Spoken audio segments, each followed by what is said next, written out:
नमस्कार। आज की क्लास का टॉपिक रहेगा विवाह का सामाजिक स्वरूप।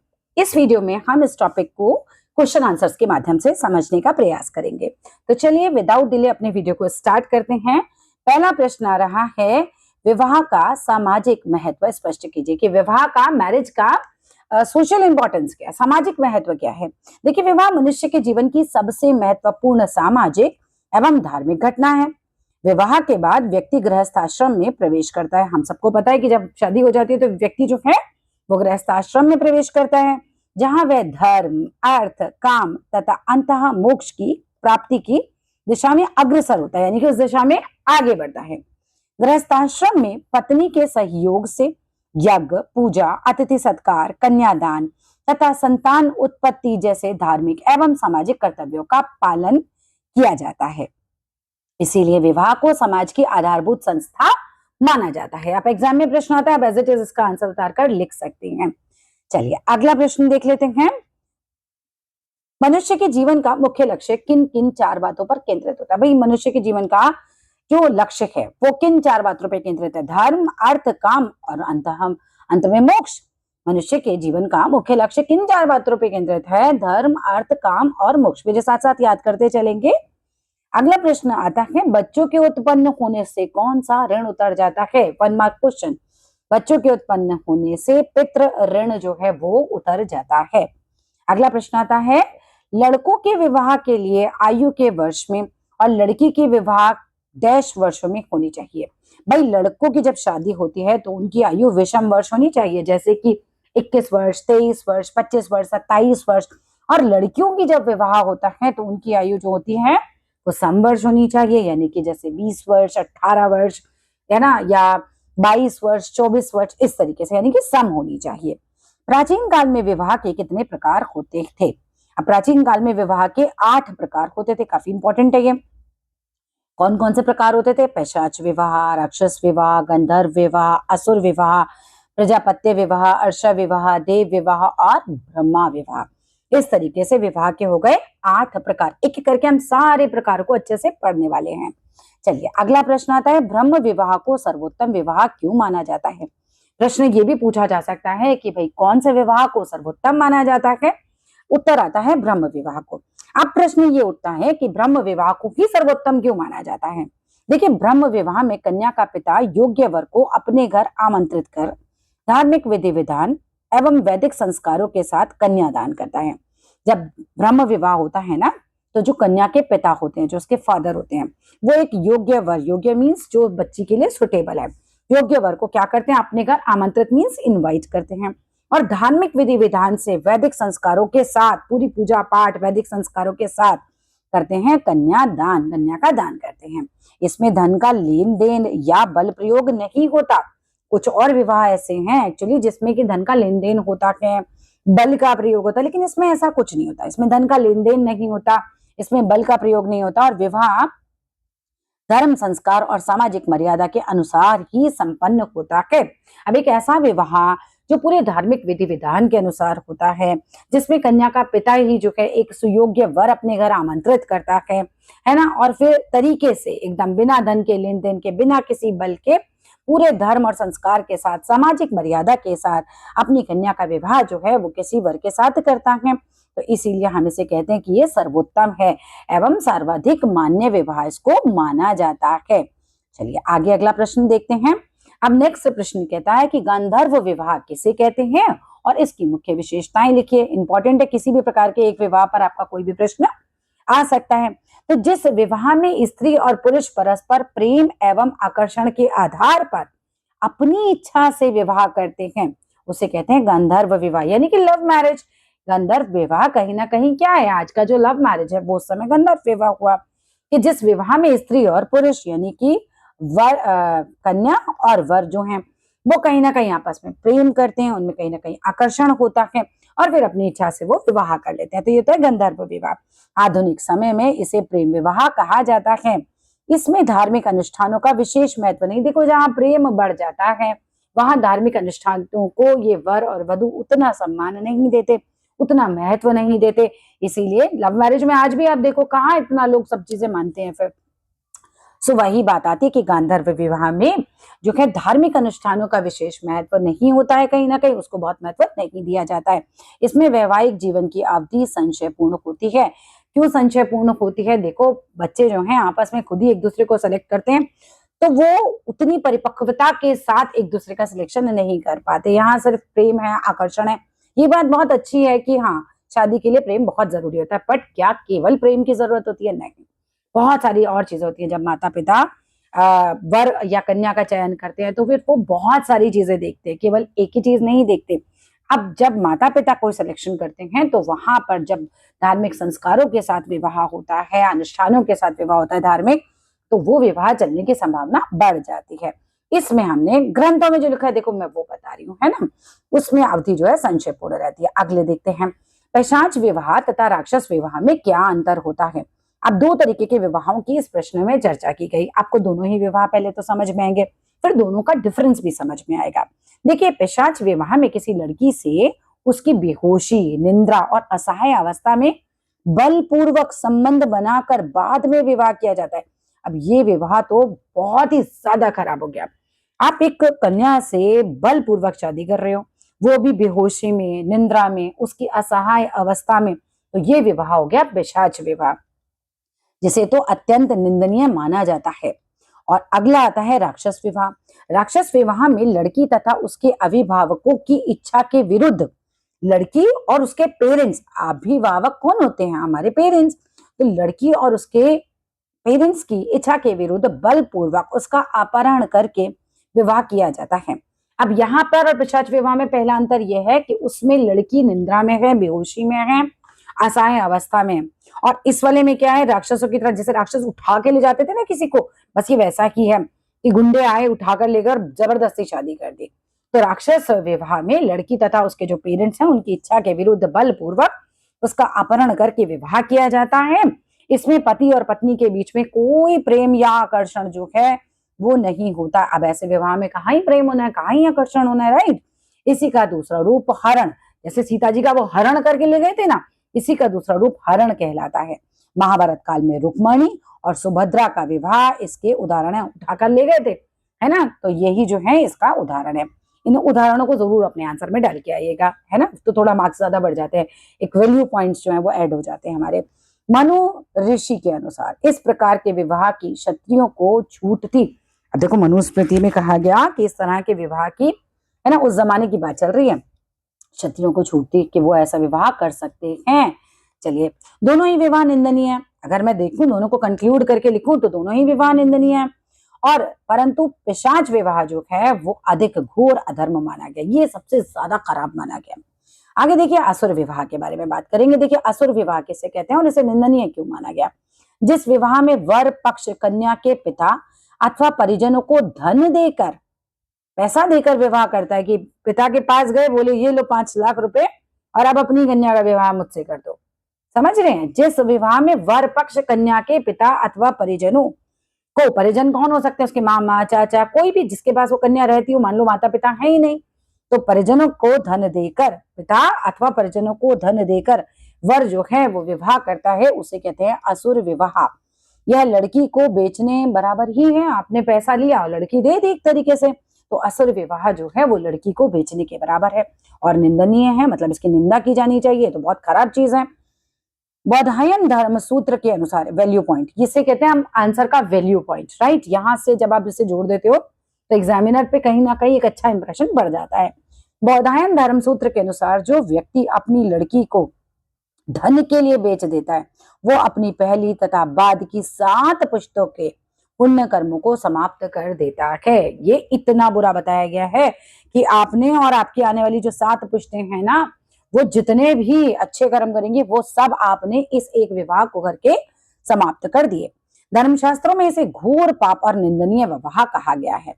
इसके बाद आते हैं प्रजापत्य विवाह किसे कहा जाता है? प्रजापत्य विवाह वह विवाह है जिसमें कन्या का पिता वर को अपनी पुत्री सौंपते समय उससे यह वचन लेता है कि वह उसके साथ धर्म पूर्वक गृहस्थ जीवन व्यतीत करेगा। इंपॉर्टेंट पॉइंट, प्रजापत्य विवाह में धर्म पूर्वक, ये वर्ड याद रखेंगे, इसको पेंसिल से मार्क करके आएंगे एग्जाम में, धर्म पूर्वक गृहस्थ जीवन व्यतीत करेगा वर कन्या के साथ। संतान उत्पन्न करेगा, उसका उचित पालन पोषण करेगा संतान का, राइट, तथा गृहस्थ धर्म का पालन करेगा। जैसे एक अच्छे गृहस्थ व्यक्ति की जो भी कहना चाहिए उसके जो भी ड्यूटीज हैं उसको अच्छे से निभाएगा। और प्रजापति यानी सृष्टि की रचना करने वाले ब्रह्मा जी या सृष्टि के अधिपति द्वारा सौंपे गए सृष्टि विस्तार के दायित्व को पूरा करेगा। भाई देखो, ब्रह्मा जी कहते हैं सृष्टि का विस्तार करो, दायित्व तो यही है ना कि भाई बच्चे क्यों होते हैं हमारे, क्योंकि आगे विस्तार होता जाता है। अगर किसी की संतान ही ना हो तो विस्तार स्वयं समाप्त हो जाएगा धरती का। सो यहाँ पर इसीलिए पॉइंट आया, गृहस्थ धर्म का पालन करेगा तथा प्रजापति यानी सृष्टि की रचना करने वाले ब्रह्मा जी या सृष्टि के अधिपति, उन्हीं को प्रजापति कहा गया, उनके द्वारा सौंपे गए सृष्टि विस्तार के दायित्व मीन्स ड्यूटी को पूरा करेगा। इसी दायित्व को प्रजापति ऋण से उऋण होना कहा जाता है कि भाई प्रजापति के ऋण से मैं कैसे उऋण हो रहा हूँ, किस तरीके से उनका ऋण उतार रहा हूँ, उससे फ्री हो रहा हूँ। इस विवाह में कर्तव्य, परिवार, संतान तथा सामाजिक उत्तरदायित्व को सर्वोच्च महत्व दिया गया। इस विवाह में किसको सर्वोच्च महत्व दिया गया है? कर्तव्य को, परिवार को, संतान को, है ना, सामाजिक उत्तरदायित्व को सर्वोच्च महत्व दिया जाता है। इसीलिए इसे धर्म सम्मत विवाह माना जाता है, यानी कि धर्म के अनुसार आप समझ सकते हैं। फिर अगला प्रश्न आता है, अर्षा विवाह किसे कहते हैं? देखिए, अर्षा विवाह वह विवाह है जिसमें कन्या का पिता वर से 1 या 2 गाय गौदान धार्मिक परंपरा के अनुसार स्वीकार करके, कितना स्वीकार किया? 1 या 2 गाय, 1 या 2 गाय। अर्षा विवाह वह विवाह है जिसमें कन्या का पिता 1 या 2 गाय ले रहा है वर के घर से, यानी वर से 1 या 2 गाय लेता है, धार्मिक परंपरा के अनुसार उन्हें स्वीकार करता था तथा अपनी कन्या का विवाह उसके साथ करने की अनुमति देता है। कौन सा विवाह है? गाय वाला, अर्षा विवाह। कौन सा विवाह है? अर्षा विवाह। गाय अर्षा, ऐसे याद कर लो, ऐसे याद कर लो कि हमारी गाय का नाम है अर्षा, फिर याद हो जाएगा अर्षा विवाह गाय वाला था। प्राप्त गायों का उपयोग सामान्यतः यज्ञ एवं अन्य धार्मिक कार्यों के लिए किया जाता था। अब जो गाय प्राप्त होती थी उनका प्रयोग किया जाता था सामान्यतः यज्ञ के लिए। जो कन्या के पिता को गाय प्राप्त हो रही है वर की तरफ से, उनका प्रयोग सामान्यतः यज्ञ एवं अन्य धार्मिक कार्यों के लिए किया जाता था। इस विवाह में वर पक्ष से कुछ धन या गाय अवश्य ली जाती थी, इसमें भी धन या गाय अवश्य ली जाती थी, ध्यान देंगे, किंतु इसे कन्या का मूल्य या विक्रय नहीं माना जाता था। इसका उद्देश्य केवल धार्मिक परंपरा का पालन करना था, ये कोई कन्या बेचने जैसा नहीं है, ठीक है। इसमें थोड़ा सा धन या गाय ली जाती है केवल धार्मिक उद्देश्य से, धार्मिक परंपरा का पालन करने के लिए, ना कि कन्या को बदले में धन प्राप्ति की कामना से ऐसा बेचा जाता है। इसी कारण अर्षा विवाह को धर्म सम्मत विवाहों में स्थान दिया गया, मतलब इसको खराब नहीं माना गया, इसको धर्म सम्मत विवाह बताया गया और इसे असुर विवाह से भिन्न माना गया। आगे देखते हैं। अब आता है प्रश्न, देव विवाह किसे कहते हैं? अब देव विवाह वह विवाह है जिसमें कन्या का पिता किसी ऐसे योग्य पुरोहित ऋत्विज जो पूजा पाठ वगैरह करते हैं के साथ अपनी कन्या का विवाह कर देता है। देव विवाह है ये। पुरोहित के साथ कन्या का विवाह मतलब देव विवाह, पुरोहित के साथ कन्या का विवाह मतलब देव विवाह, जिसमें उसके लिए यज्ञ अथवा धार्मिक अनुष्ठान संपन्न कराया हो।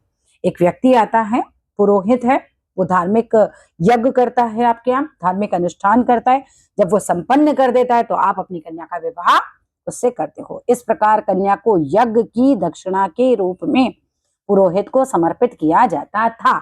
यज्ञ की दक्षिणा के रूप में कौन से विवाह में? देव विवाह में, राइट। अब इस विवाह का उद्देश्य धन प्राप्त करना नहीं बल्कि धार्मिक कर्तव्यों का पालन करना तथा योग्य विद्वान एवं सदाचारी व्यक्ति को कन्या का दान करना था, कि हम योग्य व्यक्ति को दें, हम सदाचारी व्यक्ति को अपनी कन्या दें, ठीक है।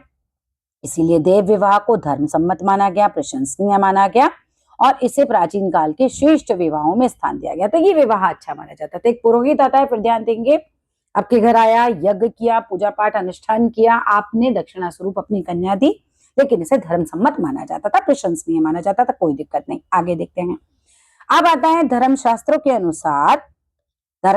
अनुसार किन प्रकार की लड़कियों का विवाह करना उचित नहीं माना जाता था। ऐसा क्या लिखा धर्मशास्त्रों में कि इस प्रकार की लड़कियों का विवाह, देखो मैं नहीं कह रही हूँ, मैं फिर बता रही हूँ, ये धर्मशास्त्रों में लिखा है, एक ज्योतिष की किताबों में लिखा है, ये नोट्स बिल्कुल वहीं से तैयार हुए हैं। कृपया ऐसे कमेंट्स ना करें कि अब तो ऐसा नहीं होता है, ऐसा नहीं करना है, हमने ऐसा अपने तरफ से इसमें नहीं जोड़ा है, ठीक है। तो चलो आगे चलते हैं। धर्मशास्त्र के अनुसार किन प्रकार की लड़कियों का विवाह करना उचित नहीं माना जाता था? तो पहला पॉइंट आता है धर्मशास्त्रों में विवाह के लिए वर और वधू के चयन के संबंध में कुछ विशेष नियम बताए गए, है ना, कुछ रूल्स बनाए गए। इनके अनुसार निम्न प्रकार की लड़कियों का विवाह करना उचित नहीं माना जाता। पहला, जिस लड़की का नाम वृक्ष, पहाड़, नदी, नक्षत्र, पक्षी, सर्प आदि के नाम पर होता था, या नौकर जैसा, किसी लड़की का नाम अगर नौकर जैसा होता था तो उसे विवाह के लिए नहीं चुना जाता था। मतलब लड़की का नाम अगर किसी वृक्ष के नाम पर है तो विवाह के लिए गलत है, पहाड़ के नाम पे है तो विवाह के लिए गलत है, नदी के नाम पे है तो, जैसे गंगा, सरस्वती ऐसे नाम रखे, उस जमाने में कहे कि नहीं भैया ये तो लड़की जो है सही नहीं है विवाह के लिए। यानी कि नक्षत्र का नाम ले लो, अश्विनी, भरणी, है ना, तो कहीं ना कहीं जो है नक्षत्रों के नाम की लड़की का विवाह भी बढ़िया नहीं माना गया। मतलब लड़की का नाम नक्षत्र पे हो तो विवाह सही नहीं माना जाता था उस लड़की के साथ। पक्षी के नाम पे आप किसी लड़की का नाम आप मोरनी रख दो, कोयल रख दो, ऐसे वैसे कौन रखता होगा, बट ठीक है, सर्प के नाम पर। तो इस तरीके की लड़कियों को विवाह के लिए उचित नहीं माना जाता था, उन्हें नहीं चुना जाता था। अगला आता है पॉइंट, जिस लड़की का कोई भाई नहीं हो। देखो आज के दौर में तो लॉजिक ही नहीं है, मैं खुद मानती हूँ इस बात का, क्या लॉजिक है, बट हाँ किताबों में ऐसा लिखा गया कि धर्म ग्रंथों में इन लड़कियों को सही नहीं माना गया, विवाह के लिए नहीं चुना जाना चाहिए था जिस लड़की का कोई भाई नहीं हो। इसके बाद आता है लड़के के गोत्र की हो, अगर लड़का और लड़की दोनों सेम गोत्र के हो तो विवाह के लिए सही नहीं, किसी और जाति की लड़की हो तो विवाह के लिए सही नहीं। तो इस तरीके से ये जो 4 पॉइंट्स हैं ये आपको अच्छे से याद करके जाना है और आपका उत्तर तैयार है। अगला देखिए, सहमति विवाह किसे कहते हैं।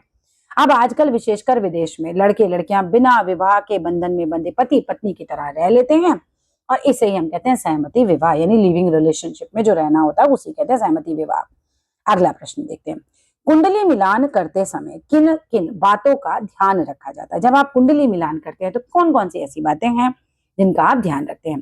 देखिए, विवाह से पूर्व वर एवं वधू की कुंडलियों का मिलान किया जाता है। जब शादी होती है तो उसके पहले दोनों की कुंडलियां मिलाई जाती हैं ताकि उनके वैवाहिक जीवन की सफलता, सुख, स्वास्थ्य तथा संतान आदि का उचित विचार किया जा सके। वे क्यों मिलाते हैं, इसीलिए मिलाते हैं ना कि शादी के बाद बच्चे सफल रहे, उनका वैवाहिक जीवन वो सुखी रहे, वो दोनों स्वस्थ रहें, अच्छी संतान हो, उनके विचार आपस में मिले। कुंडली मिलान का विशेष महत्व तो यही है।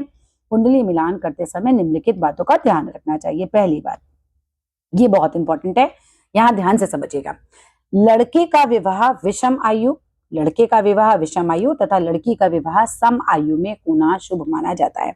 लड़के का विवाह हो तो किस आयु में हो सकता है, 19 वर्ष, 21 वर्ष, 23 वर्ष, विषम आयु होनी चाहिए ना, 25 वर्ष ले लो, 27 वर्ष ले लो, है ना। इस तरीके से कोई भी ऑड नंबर्स जो हैं वो लड़के के विवाह के लिए बढ़िया है। उसकी आयु 27 हो, 25 हो, मतलब ऑड वर्ष हो उसकी आयु के, तो वो बढ़िया माने जाते हैं। वहीं लड़की का विवाह जो हो वो किस आयु में हो तो शुभ है। लड़की का विवाह हो भैया 20 वर्ष की आयु में हो जाए, 22 में हो जाए, 24 में हो जाए, 26 में हो जाए, 28 में हो जाए, 30 में हो जाए तो शुभ है। तो इस तरीके से आपको सबसे पहला पॉइंट मिलता है, हमें आयु देखनी है, दोनों की विषम है या सम है, और अगर लड़के की विषम है लड़की की सम है, बढ़िया है। पहला पॉइंट तो क्लियर होता है। अगला पॉइंट देखते हैं। पहले ये देखा जाता है कि दोनों की कुंडलियां सही एवं शुद्ध बनी हुई हैं। भाई सबसे पहले कुंडली तो जांच लो कि वो सही भी है या नहीं है। यदि जन्म समय या कुंडली में त्रुटि हो तो मिलान का परिणाम भी सही नहीं होगा। अब सेकंड चीज आपको चेक करनी है, देखो एज तो आपने ऐसे सुन ली कि ये उम्र है, अब आप कुंडली चेक करो पीछे के इवेंट से, क्या कुंडली सही बनी हुई है। अब कुंडली में ही अगर मान लो कोई त्रुटि निकल आई तो फिर तो मिलान ही बेकार हो जाएगा, है ना, फिर आप मिलान तो क्या ही कर रहे हो, वो तो गलत रिजल्ट देगा। इसलिए हमें सबसे पहले तो उम्र देखनी है और उसके बाद हमें देखना है कुंडली कितनी सही बनी हुई है। फिर तीसरा पॉइंट आ जाते हैं। तीसरा है, दोनों कुंडलियों का अलग अलग स्वतंत्र रूप से अध्ययन किया जाता है। दोनों ही कुंडलियों का स्वतंत्र रूप से अध्ययन किया जाता है इंडिपेंडेंटली। आप देखो, लड़के की कुंडली अलग रखो, उसको पूरा पढ़ो, फिर लड़की की कुंडली अलग रखो, उसका विश्लेषण करो। प्रत्येक कुंडली में विवाह के योग, वैवाहिक सुख, आयु, स्वास्थ्य, संतान योग आदि महत्वपूर्ण योगों का अलग अलग विचार किया जाता है। अब देखिए, आप पहले अलग से देखिए लड़की की कुंडली में वैवाहिक जीवन कैसा है, अच्छा है, चलो यहाँ से हमें प्लस पॉइंट्स मिल गए। फिर आप देखो कि भाई लड़की के जीवन में आयु उसकी कैसी है। मान लो किसी लड़की के आयु बहुत कम हो, कुंडली से आपको पता चल जाए, तो फिर अगले को क्या सजेस्ट करोगे आप, ये तो फिर गलत है ना। एक की आयु भी कम होती है, चाहे लड़के की या लड़की की, दूसरे का जीवन तो खराब होगा उसमें, तो आयु भी चेक करनी चाहिए। फिर स्वास्थ्य कैसा रहेगा। अब मान लो कि किसी का स्वास्थ्य कुंडली से आपको दिख ही रहा है कि यार ये तो बहुत ही खराब इसका स्वास्थ्य रहने वाला है, तो अगले का जीवन भी परेशान होगा। तो हम तो मिलान कर रहे हैं ना, तो हम तो यहाँ निष्पक्ष होकर मिलान करेंगे कि भैया ये देखो इसकी कुंडली में बीमारियों के योग बहुत ज्यादा दिख रहे हैं, तो ये बढ़िया नहीं रहेगी आगे के लिए, है ना। और संतान तो शादी के लिए सबसे महत्वपूर्ण है, तो हमें ये भी चेक करना है कि संतान योग है भी या नहीं है ना, कहीं ऐसा तो नहीं डिनायल हो।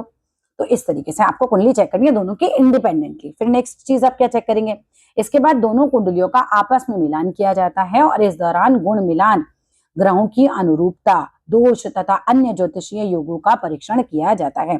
फिर होते हैं गुण मिलान, जिन्हें हम धीरे धीरे सीखेंगे कैसे कैसे करना है, ठीक है, कि भाई किसके कितने गुण मिल रहे हैं, गुण मिलान किया जाता है, ग्रहों कितने एक दूसरे के प्रति ग्रह कितने अनुकूल हैं। गुण मिलान ही खाली काफी नहीं होता है, हमें ये भी देखना है कि दोनों के ग्रह आपस में कितने कंपैटिबल हैं, है ना, उनके अनुकूलता दोष वक्त की सारे ज्योतिषीय योगों को परीक्षण किया जाता है लगा के, ठीक है। इन सभी बातों का समुचित विचार करके ही विवाह के संबंध में निर्णय लिया जाता है, जिससे दाम्पत्य जीवन सुखी और सफल हो पाए। अब पत्नी कैसी होनी चाहिए, लिखा है पत्नी ऐसी होनी चाहिए जो पति के जीवन में सहयोग लेकर आए, उन्नति लेकर आए, स्थिरता लेकर आए। पत्नियों की कुंडलियां कैसी होनी चाहिए कि उनकी कुंडली में कुछ ऐसे योग हो कि शादी के बाद ही अपने पति को सहयोग देंगी, उसकी उन्नति में कहीं ना कहीं सहायक बनेगी और पति के जीवन में स्थिरता लेकर आएंगी। अगला पॉइंट आता है विवाह के बाद धर्म, सदाचार एवं पारिवारिक जीवन। धर्म बोला किसको, सदाचार और पारिवारिक जीवन को। शादी के बाद धर्म, अर्थ बोला आर्थिक स्थिति को, और अन्य महत्वपूर्ण कार्यों में सकारात्मक सहयोग मिले। यानी कि शादी के बाद धर्म में और अर्थ में, धर्म का मतलब हुआ पारिवारिक जीवन, सदाचार, और अर्थ का मतलब हुआ फाइनेंशियल स्थिति, आर्थिक स्थिति। ये दोनों बहुत महत्वपूर्ण है, इसमें कहीं ना कहीं पॉजिटिव जो है वो हेल्प मिले। फिर अगला पॉइंट आता है कुंडली में ऐसे योग होने चाहिए कि जीवन साथी भाग्यवर्धक हो, भाग्य को बढ़ाने वाला हो, लकी साबित हो, नॉर्मल भाषा में बोलूं तो लकी साबित हो मेरे लिए, ना कि लगातार संघर्ष और बाधाओं का कारण बने।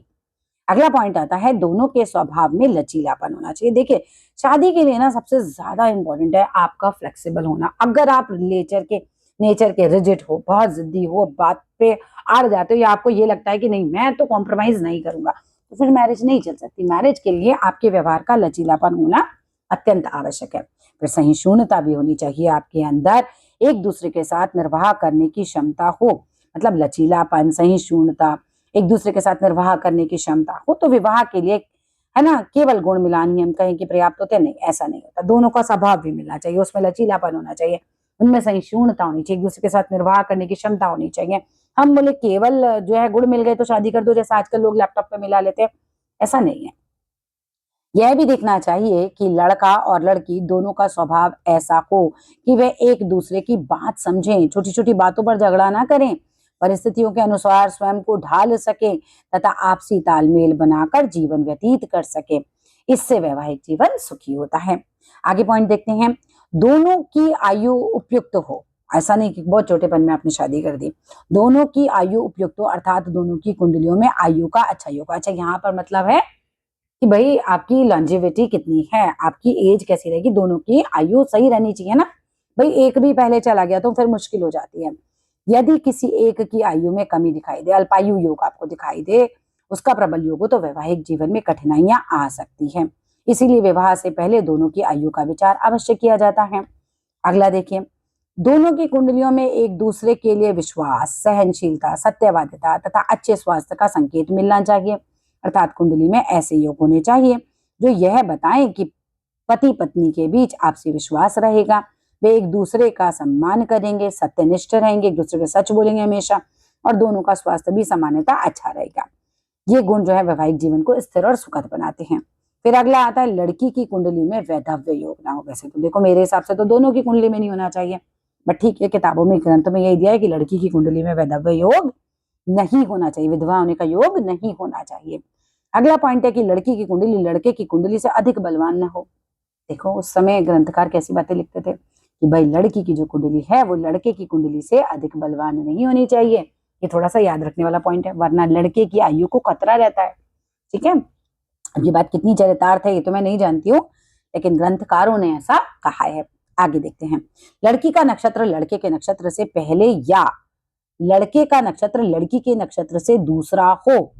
लड़की का नक्षत्र लड़के के नक्षत्र से पहले या लड़के का जो नक्षत्र है, मान लो अश्विनी है, तो लड़के का जो नक्षत्र है लड़की के नक्षत्र से दूसरा हो, सेकंड नंबर पे आए। लड़के का नक्षत्र अगर सेकंड नंबर पे आ रहा है तो पति की मृत्यु या स्वास्थ्य पर बुरा प्रभाव पड़ता है। इस पॉइंट को वापस पढ़ो। लड़की का नक्षत्र लड़के के नक्षत्र से पहले, यानी कि लड़की का नक्षत्र पहले आ रहा है, अश्विनी आ रहा है, लड़के का भरणी आ रहा है। तो लड़की का नक्षत्र अगर पहले आ रहा है, लड़के का नक्षत्र बाद में आ रहा है तो खराब। और दूसरा पॉइंट कह रहे हैं लड़के का नक्षत्र लड़की के नक्षत्र से दूसरा हो, जैसे कि यही हो गया अश्विनी के बाद भरणी, एग्जैक्टली दूसरा हो गया ये, है ना। लड़के का नक्षत्र लड़की के नक्षत्र से दूसरा हो, सेकंड नंबर पे अश्विनी भरणी कृतिका, भरणी और कृतिका हो, लड़की का भरणी लड़के का कृतिका हो, दूसरे नंबर पे हो, तो पति के मृत्यु अथवा स्वास्थ्य के लिए बुरा प्रभाव देगा, तो ये अच्छा नहीं माना जाता। दोनों की कुंडलियों के पहला, चौथा, सातवां, आठवां तथा 12वें भाव में पाप ग्रह नहीं होने चाहिए। पहले भाव में, चौथे भाव में, 7वें भाव में, 8वें भाव में और 12वें भाव में पाप ग्रह नहीं होने चाहिए। इन भावों में पाप ग्रह वैवाहिक जीवन में बाधा डालते हैं। देखिए, दूसरे व 7वें भाव में पाप ग्रह लड़के व लड़की के लिए हानिप्रद है। यदि लड़की कुंडली में हो तो लड़के के लिए खराब है। अब 5वें तथा 11वें भाव में भी पाप ग्रह खराब ही होते हैं। 5वां संतान का हो गया, 11वां लाभ भाव हो गया। पति पत्नी को अलग कर सकते हैं या वैधव्य योग कारक हो सकते हैं। 5वें तथा 11वें भाव में अगर पाप ग्रह है तो ये वैधव्य योग दे सकते हैं, पति पत्नी को अलग कर सकते हैं। ठीक है, वापस से समझ लें इस बात को। दोनों की कुंडलियों में पहले भाव में, चौथे भाव में, 7वें भाव में, 8वें भाव में, 12वें भाव में, ये भाव याद रखिएगा, है ना। चौथा तो हमें पता ही है कि भाई देखो क्या है, चौथा पहला हाउस में खुद, चौथा हाउस मेरा घर जहां पति पत्नी साथ रहते हैं, वहां की मानसिक शांति, सुख का भाव। 7वां है ही शादी का भाव। 8वां अचानक का भाव है, अचानक प्रॉब्लम्स नहीं आ जाए, अचानक संघर्ष नहीं आ जाए। आयु का भाव भी है ना, आयु खराब नहीं हो जाए एक की भी, जिसकी भी कुंडली में उसकी आयु अगर कम हो गई, परेशानी हो गई तो फिर दिक्कत। और 12वां भाव है बेडरूम, जो कि शादी के लिए अनिवार्य रूप से देखा जाएगा। ठीक है, आगे देखते हैं। आगे देखिए, कुंडली मिलान में दोनों की कुंडलियों को निम्नलिखित बिंदुओं के लिए देखा जाता है। पहला, वर्ण, वश्य, तारा, योनि, ग्रह मैत्री, गण, भकूट और नाड़ी। इन सारे पॉइंट्स पे मिलाया जाता है जब हम गुण मिलान करते हैं। तो लड़की की कुंडली में वैधव्य योग हो तो क्या करना चाहिए। अब आता है अगला प्रश्न। यहाँ तो हमने पॉइंट्स देख लिए क्या क्या देखना चाहिए। अब आता है अगला क्वेश्चन कि लड़की की कुंडली में वैधव्य योग हो तो करना क्या चाहिए। यदि लड़की की कुंडली में वैधव्य योग हो तो शास्त्रों में कुछ धार्मिक उपाय बताए गए हैं। पहला, उसकी शादी पीपल के पेड़ से कराओ, पीपल के पेड़ की पूजा कराओ, शादी नहीं कराओ, पीपल की पूजा कराओ, सावित्री की पूजा कराओ, पीपल व्रत कराओ, किसी एकांत स्थान पर विष्णु जी की पूजा वो कराओ। विवाह के पहले पीपल के पेड़ या घड़े से शुभ मुहूर्त में विवाह, हाँ है ना, पीपल से विवाह, तो पीपल की पूजा, पीपल से विवाह हो गया, सावित्री जी की पूजा हो गई, पीपल व्रत हो गया, एकांत स्थान पे विष्णु जी से विवाह और घड़े से विवाह भी कराया जाता है। अगला प्रश्न आता है, यदि लड़की की कुंडली में लड़के की कुंडली से अपेक्षा अधिक बलवान हो, मान लो कि है लड़की की कुंडली लड़के की कुंडली से अधिक बलवान है, तो क्या परिणाम हो सकते हैं। हमने पीछे कहा कि नहीं होनी चाहिए, अरे हो तो क्या होगा, ऐसी स्थिति में करना क्या चाहिए। यदि लड़के की कुंडली की अपेक्षा, यदि लड़की की कुंडली की अपेक्षा अधिक बलवान है, लड़की की कुंडली अपेक्षाकृत अधिक बलवान है, तो पारंपरिक ज्योतिषीय मान्यता के अनुसार लड़के की आयु को खतरा हो सकता है। फिर उपाय क्या करने। पहला, लड़की का विवाह पहले विष्णु जी से कराना चाहिए, यह भी उपाय हमने पढ़ा। इससे ग्रहों का बुरा प्रभाव जो है कम हो जाता है। हमने यहाँ अभी भी ये नहीं कहा ग्रंथकारों ने कि खत्म हो जाता है, उन्होंने कहा कम हो जाता है। फिर नेक्स्ट क्वेश्चन आता है, जिस लड़के और लड़कियों का जन्म अंतिम 3 पदों में हुआ हो, नक्षत्र के अंतिम 3 पदों में हुआ हो तो क्या होता है। सास के लिए बहुत बुरा होता है और जानलेवा सिद्ध हो सकता है।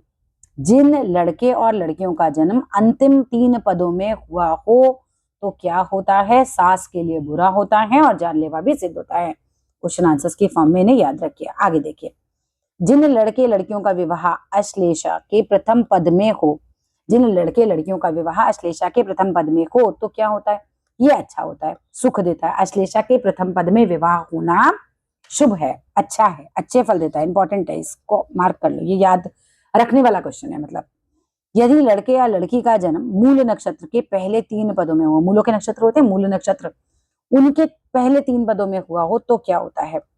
यदि लड़के या लड़की का जन्म मूल नक्षत्र के पहले 3 पदों में हो तो क्या होता है, तो ससुर की मृत्यु हो सकती है। कब होगी, शादी के बाद। किंतु यदि मूल के चौथे चरण में हो तो लाभकारी है, फिर कोई दिक्कत नहीं है। मूल के शुरू के 3 चरण में होगा तो ससुर की मृत्यु हो सकती है। ससुर की मृत्यु हो सकती है, लेकिन चौथे चरण में है तो लाभकारी है। फिर नेक्स्ट देखो, ज्येष्ठा नक्षत्र में पैदा होने से क्या होता है? ज्येष्ठा नक्षत्र में पैदा होने से बड़े भाई के लिए बुरा होता है। ज्येष्ठा नक्षत्र में पैदा होने से क्या होता है? बड़े भाई के लिए बुरा होता है। जो लड़के या लड़कियां विशाखा के चौथे चरण में पैदा हुए हों, इसमें लर्निंग बहुत है, ठीक है। जो लड़के या लड़कियां विशाखा के चौथे चरण में पैदा हुए हों, उनके साथ क्या होता है? तो पति पत्नी के छोटे भाई की मृत्यु हो सकती है। पति अथवा पत्नी के छोटे भाई की मृत्यु हो सकती है। कब होगी? शादी के बाद, राइट। आगे देखो, किंतु यदि पहले 3 पदों में उत्पन्न हुए हो तो अच्छा फल देते हैं, हानि नहीं करते। चौथे चरण में दिक्कत देंगे, पहले के 3 पदों में कोई प्रॉब्लम नहीं। विवाह मिलान में कुल कितने गुण होते हैं? विवाह मिलान में कुल 36 गुण होते हैं। विवाह कब उत्तम माना जाता है? 27 या उससे अधिक गुण मिलने पर विवाह उत्तम माना जाता है, कि बेस्ट है भैया। मिनिमम तो 18 पे हो जाता है, लेकिन 27 में उत्तम। 25 गुण मिलने का क्या फल कहा गया? 25 गुण मिलने पर विवाह अच्छा माना जाता है। न्यूनतम कितने गुण मिलने पर विवाह हो सकता है? 18 गुण मिलने पर विवाह किया जा सकता है। अष्टकूट मिलान में गुण किस आधार पर किए जाते हैं? गुणों का मिलान जो है किस आधार पर किया जाता है? गुणों का मिलान नहीं, अष्टकूट मिलान में गुण किस आधार पर किया जाता है? अष्टकूट मिलान किस आधार पर होता होगा? ऐसा कुछ है, गुणों का मिलान किया जाता है, जन्म नक्षत्र के आधार पर किया जाता है और गुणों के मिलान के आधार पर किया जाता है अष्टकूट मिलान, ठीक है। वर्ण दोष विशेष रूप से किन में देखा जाता है? वर्ण दोष कौन लोग सबसे ज्यादा देखते हैं? क्षत्रियों में देखा जाता है। वर्ण दोष विशेष रूप से क्षत्रियों के लिए देखा जाता है। वर्णों का वर्गीकरण राशियों के 4 तत्वों के अनुसार कीजिए। वर्णों का वर्गीकरण राशियों के 4 तत्व हैं, उनके आधार पर कीजिए। देखिए, ब्राह्मण, क्षत्रिय, वैश्य और शूद्र। ब्राह्मण, क्षत्रिय, वैश्य और शूद्र, ये हो गए वर्ण हमारे। अब राशियां इनमें कौन कौन से आएंगी? ब्राह्मण तत्व की राशि, जल तत्व की राशियां सारी आ जाएंगी, मीन, वृश्चिक, कर्क। 4, 8, 12। अग्नि तत्व की आएंगी क्षत्रिय में मेष, सिंह और धनु। पृथ्वी तत्व की आएंगी वृषभ, कन्या और मकर, 2, 6, 10। वायु तत्व की आएंगी 3, 7, 11। मिथुन, तुला और कुंभ। ये हो गया वर्गीकरण। अगला देखो, लड़के का वर्ण लड़की के वर्ण से नीचे नहीं होना चाहिए। ऐसा क्यों? क्योंकि लड़के से उच्च वर्ण की लड़की अपने पति के अशुभ या जानलेवा सिद्ध हो सकती है। अब ये पॉइंट हमें याद हो गया कि अगर ऐसा होगा वर्ण में, अगर वर्ण उच्च हो जाता है लड़की का वर्ण लड़के के वर्ण से अगर उच्च हो जाता है तो वह अपने पति के लिए अशुभ सिद्ध हो सकती है, जानलेवा सिद्ध हो सकती है। परंतु एक ब्राह्मण के लिए शूद्र की लड़की भी बहुत निम्न वर्ण की होने के कारण उपयुक्त नहीं मानी जाती। हम ऐसा नहीं कह सकते कि हमें लड़की का वर्ण जो है वो नीचे ही चाहिए, तो आप ब्राह्मण की लड़की का विवाह शूद्र की लड़की से करा दो। यहाँ पर ऐसा ग्रंथकारों ने माना कि ये भी उपयुक्त स्थिति नहीं है, इतना नीचे भी नहीं जाना है, हमें नीचे जाना है बस इतना नीचे नहीं जाना है, ठीक है, उपयुक्त नहीं मानी जाती है। अतः उच्च और नीच वर्ण में अंतर यदि कम हो तो अच्छा रहता है। अब वश्य क्या होता है? वश्य अष्टकूट मिलान का एक महत्वपूर्ण कूट है। वश्य का अर्थ है जिसे प्रभावित, आकर्षित या अपने अनुकूल रखा जा सके। वश्य का क्या अर्थ है? जिसे प्रभावित, आकर्षित या अपने अनुकूल रखा जा सके। इसका उद्देश्य यह देखना होता है कि विवाह के बाद पति पत्नी के बीच आपसी तालमेल, सहयोग, प्रभाव, सामंजस्य कैसा रहेगा। कौन कौन सी राशियां हैं जो मनुष्य के वश में है? ये सब लर्निंग है। कौन कौन सी राशियां हैं जो मनुष्य के वश में है? द्विपद राशियां, चतुष्पद राशियां, जलचर राशियां व कीट राशियां। सिंह के सिवाय सभी राशियां मनुष्य के वश में हैं। अर्थात सिंह के सिवाय सभी राशियां, चाहे वो द्विपद हो, चतुष्पद हो, जलचर हो, कीट हो, सिंह मनुष्य के वश में नहीं है। सिंह जो है वो मनुष्य के वश में नहीं है, बाकी सारी राशियां जो है वो मनुष्य के वश में है। अगला प्रश्न, सिंह के वश में कौन कौन सी राशियां हैं? वृश्चिक राशि के अलावा सभी राशियां जो है वो सिंह के वश में है। अगला प्रश्न देखिए, कैसा मिलान अच्छा होता है? लड़के की राशि ऐसी हो कि लड़की की राशि को अपने वश में रख सके। लड़के की राशि कैसी हो कि लड़की को अपने वश में रख सके, ऐसा मिलान जो है वो अच्छा माना जाता है। अब आओ, जलचर राशियां कौन सी होती हैं? कर्क, मकर, कुंभ, मीन जलचर की गणना में है। कुछ विद्वानों के अनुसार मकर तथा कुंभ का आधा भाग भी जलचर राशियों में आता है। फिर आता है मनुष्य। द्विपद राशियां कौन सी होती हैं? मिथुन, कन्या, तुला। 2-2 पैर है ना, मिथुन के नीचे भी 2 ही पैर है, ऊपर जोड़ा है लेकिन नीचे 2 पैर है। कन्या के नीचे 2 पैर है। तुला तराजू आदमी, उसके नीचे 2 पैर है। ये राशियां हैं। सिंह के सिवाय सभी राशियां इन राशियों के वश में हैं। मनुष्य की वश में कौन सी राशियां हैं? सिंह के सिवा सारी। और सिंह के वश में कौन सी राशि है? वृश्चिक के अलावा सारी। कुछ विद्वान धनु का आधा भाग भी इसमें ले लेते हैं द्विपद में। आगे देखो, चतुष्पद राशियां कौन सी होती हैं? चतुष्पद राशियों में आ गई वेश, वृषभ, भेड़ के 4 पैर, बैल के 4 पैर, सिंह के 4 पैर, धनुर, धारी जो है वो नीचे जो पीछे का भाग है उसको हम लेंगे तो उसमें भी आ जाएगा 4 पैर वाला भाग, है ना, जहां वो घोड़े पर बैठा है शायद, तो वो चीज है, तो उसके 4 पैर हो गए। कुछ विद्वान मकर का आधा भाग, यानी आगे जो होते हैं ना 4 पैर होते हैं, वो वाले भाग को भी इसमें ले लेते हैं चतुष्पद में। और ये सारी राशियां मनुष्य के वश में है। कीट राशि कौन सी है? वृश्चिक। वृश्चिक जो है कीट राशि है। 39वां क्वेश्चन, वश्य का क्या महत्व है? हमने वश्य का पीछे अर्थ पढ़ा, अब हम महत्व पढ़ेंगे। संस्कृत में वश्यम का अर्थ है कब्जा, वश में करना, कब्जा करना, एक दूसरे पर शासन। शादी करने के लिए हम इसे इसीलिए देखते हैं कि एक दूसरे में अर्थात पति पत्नी के बीच में विरोध की स्थिति तो नहीं है। जन्म के समय चंद्रमा जिन राशियों में हो, यह लड़के और लड़कियां दोनों की कुंडली से यह निर्धारित करता है कि यदि ये राशियां वश्यक हैं तो शादी करने वाले लड़के और लड़की में अच्छी तालमेल रहती है, यानी एक दूसरे से कंपैटिबल है तो अच्छी रहती है। और यदि ऐसा नहीं है तो फिर झगड़े होते हैं, उसकी संभावना बढ़ जाती है। कालिदास जी के अनुसार शासन व शासित राशियों का वर्गीकरण कीजिए। शासन राशि फिर शासित राशि। शासन राशि मेष के लिए सिंह और शासित राशि कौन होगी? सिंह और वृश्चिक। वृषभ के लिए कर्क, मिथुन के लिए कन्या, कर्क के लिए धनु और वृश्चिक, सिंह के लिए तुला, कन्या के लिए मिथुन और मीन, वृश्चिक के लिए कर्क, धनु के लिए मीन, मकर के लिए मीन, कुंभ के लिए कन्या और मीन के लिए मेष। नेक्स्ट, सामान्य विवाह के मिलान के लिए कितने कूटों पर विचार किया जाता है और कौन से? सामान्य विवाह के मिलान के लिए हम 8 कूटों पर विचार करते हैं। वर्ण मिलान, वश्य मिलान, तारा मिलान, योनि मिलान, ग्रह मैत्री देखेंगे, गण देखेंगे, बकूट देखेंगे, नाड़ी देखेंगे। इस प्रकार इन्हें क्रमशः 1, 2, 3, 4, 5, 6, 7, 8 अंक अथवा गुण कहा जाता है कि इनके इतने गुण मिल गए। अब इस वीडियो में इतना ही, अगले वीडियो में फिर कंटिन्यू करेंगे आगे के क्वेश्चन आंसर्स के साथ। इसको अच्छा लगे तो जरूर लाइक कीजिएगा, शेयर कीजिएगा, सब्सक्राइब कीजिएगा and thank you very much.